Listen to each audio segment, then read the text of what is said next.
Shalom teman-teman yang diberkati Tuhan. Kembali lagi dengan kami kelompok 8.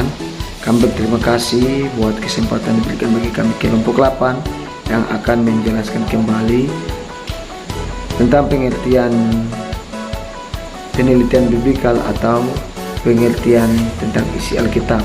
Nah, pengertian biblikal ini dibagi menjadi 3. Yang pertama, studi kata atau studi topikal, dan yang kedua yaitu studi teks, dan yang ketiga yaitu studi cerita. Yang lebih jelas, kita akan mendengarkan penjelasan yang pertama tentang studi topikal yang akan dijelaskan oleh saudara Brian. Bagian yang pertama yaitu studi kata atau topikal, atau disebut juga dengan tematik. Jadi dalam kita menyelidiki Alkitab atau pasal Alkitab dengan menggunakan studi kata, kita perlu memperhatikan beberapa hal sebagai berikut. Yang pertama, cari tahu pengertian kata dengan menggunakan ensiklopedia atau kamus. Jadi dalam kita menyelidiki Alkitab dan untuk mencari tahu pengertian beberapa kata yang ada, kita perlu menggunakan namanya ensiklopedia atau kamus, atau lebih benarnya juga kita menggunakan jaringan internet yang ada. Contohnya kata surga. Untuk kita dapat memahami mengerti kata surga tersebut, kita mencari dengan menggunakan ensiklopedia atau kamus, atau lebih mudahnya juga kita gunakan jaringan internet yang lebih cepat dan mudah. Pada bagian kedua, pelajarilah istilah dengan menggunakan leksikon untuk mengetahui etimologi serta pemain kata dalam berbagai era.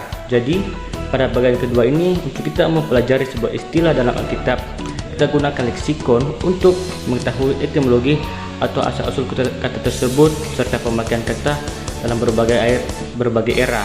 Contohnya alfa omega.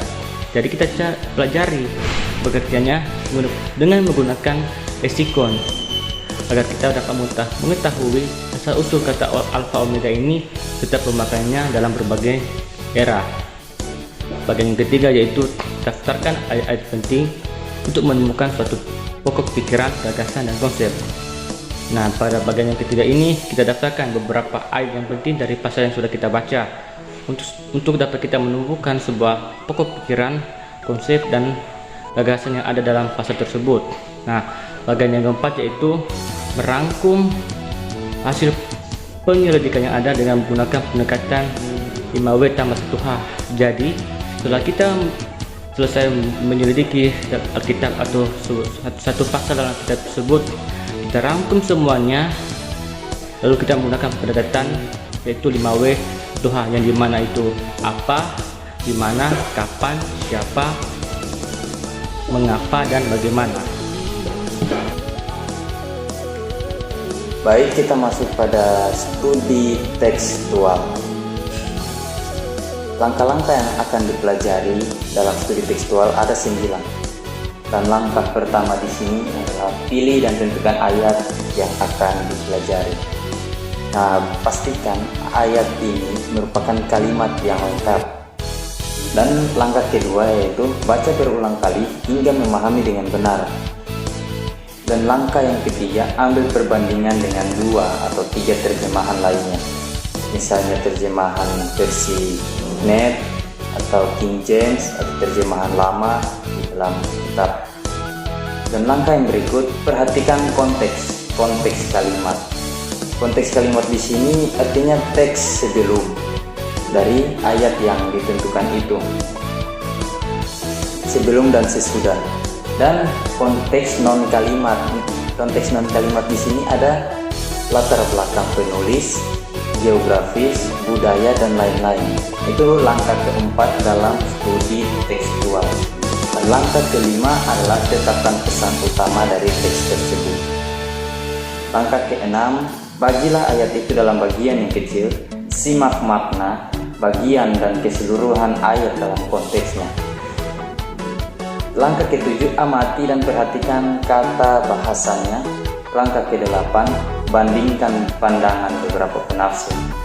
Dan yang terakhir atau yang kesembilan, ambil kesimpulan yang benar. Nah, ini merupakan langkah-langkah yang harus disusun dalam studi teks ketika mau membuat proposal atau skripsi tentang studi teks. harus memiliki 9 langkah-langkah ini, dan harus posisinya atau urutannya sesuai dengan langkah-langkah yang sudah ditetapkan atau yang sudah dijelaskan ini. Sekarang kita masuk dalam studi cerita atau perumpamaan. Nah, ada beberapa langkah yang harus kita lakukan untuk membuat studi cerita atau perumpamaan ini. Nah, langkah yang pertama adalah kita harus memilih dan menentukan cerita apa yang harus kita pelajari di dalam Alkitab. Yang kedua adalah membaca cerita tersebut secara berulang-ulang agar kita dapat mengerti apa isi dari cerita tersebut. Kemudian yang ketiga adalah menentukan apa tema dari cerita atau perumpamaan tersebut menggunakan bahasa kita sendiri. Mengapa menggunakan bahasa kita sendiri? Karena ini menunjukkan bahwa kita telah paham atau kita telah mengerti isi cerita tersebut. Kemudian yang keempat adalah mendaftarkan tokoh-tokoh yang ada di dalam cerita tersebut serta bagaimana profil mereka. Ini dimaksudkan agar para pembaca atau pendengar bisa mengetahui bagaimana watak atau keadaan para tokoh dalam cerita tersebut.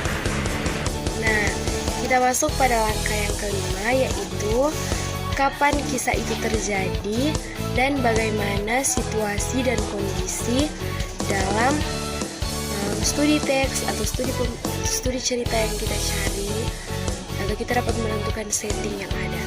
Nah, yang keenam, di mana kisah itu terjadi atau bagaimana konteks, geografis, sosial, dan budaya yang terjadi dalam studi cerita tersebut.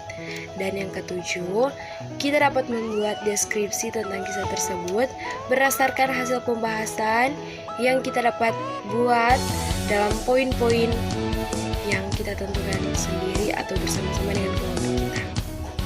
Langkah yang ke-8, menjawab pertanyaan khusus yang mempertanyakan alasan dari peristiwa-peristiwa tertentu yang terjadi. Langkah yang ke-9, menetapkan prinsip-prinsip teologis yang bisa diambil dari kisah tersebut. Dan langkah yang terakhir, kita dapat membuat aplikasi kisah tersebut dalam situasi masing-masing. Baiklah, itu dia hasil diskusi PowerPoint dari kelompok kami yang membahas tentang penelitian biblika yang di dalamnya mencangkup tentang studi kata atau topikal, studi cerita, dan studi teks. Sekian dari kami, terima kasih. Tuhan Yesus